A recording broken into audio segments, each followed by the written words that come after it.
We've all used them. Flashcards. Dull, boring flashcards. Well, through technology, I've been able to amp them up to Flashcards 2.0. Let me introduce you to an app called Flashcardlet. Flashcard is really easy to use. It's basically a database of electronic flashcards. When you open up the application, you'll select flashcards to get to your library of stored flashcards.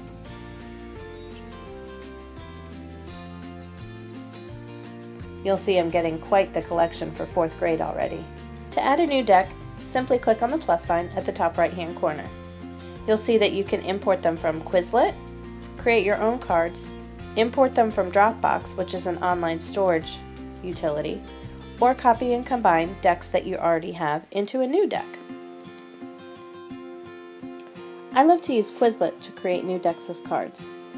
Quizlet is actually a website created for teachers and by teachers with a huge database of flashcards across curriculums and across grade levels.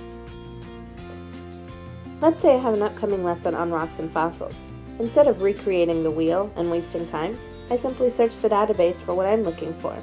Rocks and fossils right now. This deck has 15 cards, looks to be about the right amount of size for our grade level. I can preview the deck and see what's there. Yep, those little vocab words look like they match our unit. And then I can add it to my own library.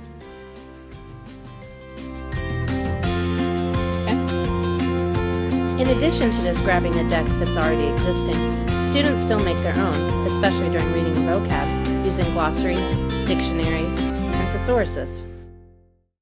So where did you find yours? I already knew what nutrients meant, and it's just a plate with nutrient foods. Okay. So you drew a picture of it? Did you label the picture? So I know what it is, because maybe I think that's just spaghetti and meatballs.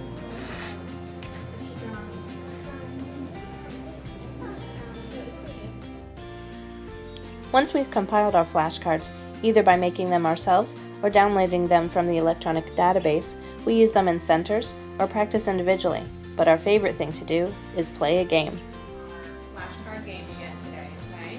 As a review for our science test that we're doing tomorrow.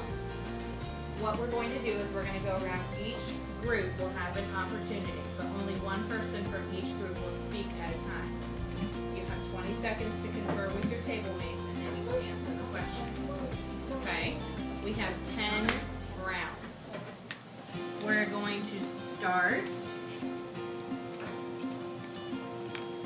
with table 1, and we'll go around. This is important for you guys to know, okay? So pay attention to the questions. This will help you learn for tomorrow.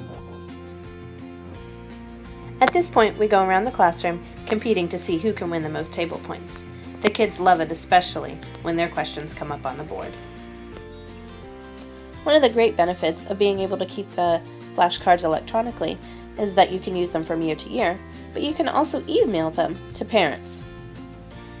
Once they get the email, all they have to do is click on the attachment, open it in the Flashcardlet. They will have to download the application themselves, and it adds it to their deck. So students can study flashcards while at home, in the car, anywhere. This is especially great for building vocabulary and those weekly spelling tests. No more excuses that I left my list at school. There are so many other ways I've been able to incorporate technology in the classroom as well. We've used GarageBand to talk about pitch and tone, wavelength, and then we use that information to make our own musical instruments, like harps and guitars. We really had a lot of fun with that one.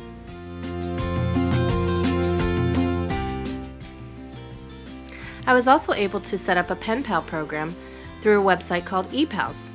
You should have seen the look on the kids' faces when we got our first envelope all the way from Scotland. Their stamps are much bigger than ours are.